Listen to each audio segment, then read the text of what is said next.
Hello yes, welcome to GVR Roots and Recipes. ఎలా ఉన్నారండి అందరూ? సో ఈరోజు ఎంతో టేస్టీగా ఉండే గుంట పొంగడాలు ఏ విధంగా చేయాలో చూపిస్తానండి. మనకి మార్నింగ్ లేవగానే పిల్లలతో కానీ పెద్దలతో కానీ మన లేడీస్కి ఉన్న ఒక్కటే ఒక ప్రాబ్లం ఏంటి అంటే టిఫిన్స్. సో ఏం బ్రేక్ఫాస్ట్ చేస్తున్నారు ఈరోజు, ఏ వెరైటీ అని అడుగుతారు. సో మనకి ఉన్న అన్ని టిఫిన్స్ కూడా డిఫరెంట్ వెరైటీస్లో చేయాలి అంటే పెద్ద టాస్క్ కదండి అమ్మలకి. సో మనకి దోశ పిండితోనే ఈ గుంట పొంగనాలు అనేవి చాలా ఈజీగా చేసుకోవచ్చండి. అది ఏ విధంగా చేయాలో ఈరోజు చూద్దాము.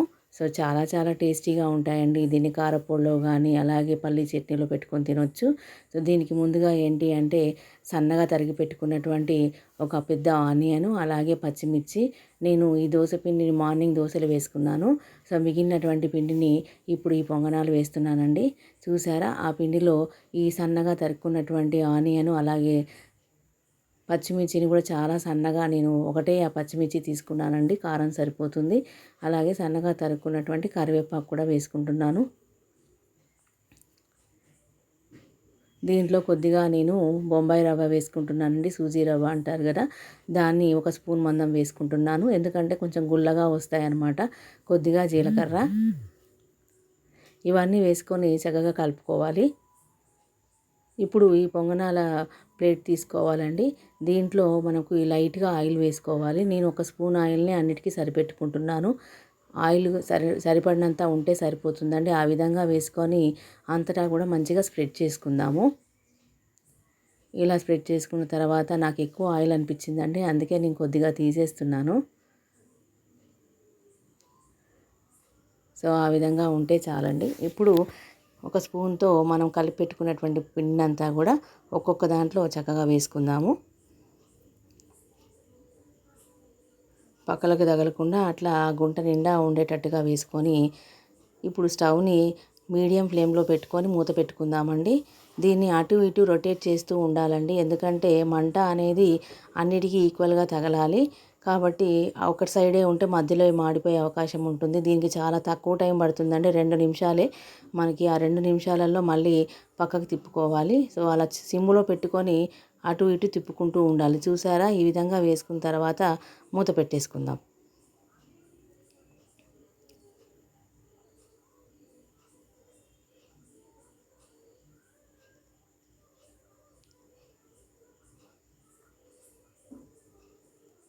ఒక 2 నిమిషాలు ఆగిన తర్వాత చూసారా, ఒకవైపు కాలిపోతాయి అన్నమాట. ఇలా మగ్గిపోయిన తర్వాత నెమ్మదిగా దానికి స్టిక్ ఇస్తారండి, ఆ స్టిక్ సహాయంతో దీన్ని అంతా కూడా పక్కకు తిప్పుకోవాలి. ఇలా అన్నిటినీ కూడా తిప్పి వేసుకుందాము. ఒక్కొక్కసారి అతుక్కుంటూ ఉంటాయి కాలకపోతే, కాబట్టి చక్కగా చూసుకొని పక్కకు తిప్పేసుకుందాం. అలా రెండో వైపున కూడా మంచిగా కాలితే మనకి తొందరగా రెడీ అయిపోయినట్టండి. చూసారా, మధ్యలో అప్పటికి కూడా కొద్దిగా అడిగంటాయి నాకు. సో అలా కాకుండా సిమ్లోనే అటు ఇటు తిప్పుకుంటూ ఉండాలి. ఇప్పుడు రెండో సైడ్ కూడా మనము ఒక 2 నిమిషాలు మగ్గించుకుంటే సరిపోతుంది. సో అలా మూత పెట్టుకుందాము. చూసారా, రెడీ అయిపోయిందండి ఒక వాయి. సో దీన్ని అంతా కూడా చూడండి, సెకండ్ వైపున కూడా మంచిగా మనకి ఉడికిపోయాయి అన్నమాట. సో ఇప్పుడు వాటిని తీసి మనము హాట్ బాక్స్లో వేసుకుందాము. చూడండి ఎంత బాగా ఉడికిపోయాయో, చూడటానికి నోరూరిపోయేటట్టుగా ఉంటాయన్నమాట. నేను రెండో వాయి వేసుకుంటున్నాను. అవన్నీ తీసాక మరికొంత ఆయిల్ వేసుకుందాము. సేమ్ మనం ఫస్ట్ వాయి ఏ విధంగా అయితే వేసుకున్నామో అదే విధంగా మళ్ళీ వేసుకుందాము.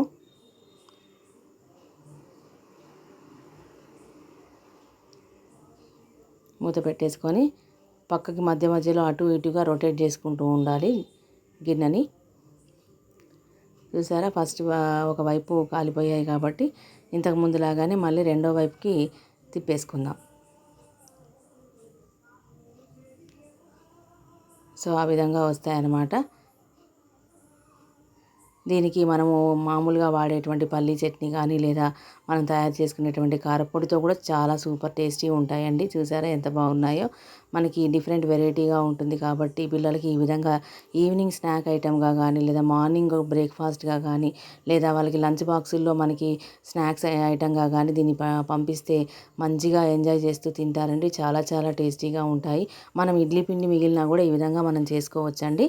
సో దోశ పిండితో అయితే చాలా బాగా ఇలా వస్తాయన్నమాట. మీరు కూడా ట్రై చేయండి, ఎలా వచ్చిందో కామెంట్ చేయండి. నచ్చితే నచ్చితే షేర్ చేయండి, లైక్ చేయండి, సబ్స్క్రైబ్ చేసుకోండి. డిఫరెంట్ వెరైటీగా ఉండడానికి మనము ఈ ఈ మన మదర్స్కి ఉండేటువంటి ఈ టాస్క్తో మనం డిఫరెంట్ వెరైటీగా ఇది చేసుకుంటే చాలా చాలా బాగుంటాయన్నమాట. బాగా చేసావమ్మా అని పిల్లలు అంటారు, అలాగే పెద్దవాళ్ళు కూడా చక్కగా తింటారు. మనకి ఇంకొక స్పెషల్ టిఫిన్ ఐటెం రెడీ అవుతుందన్నమాట. ఓకే అండి, థ్యాంక్ యూ ఫర్ వాచింగ్.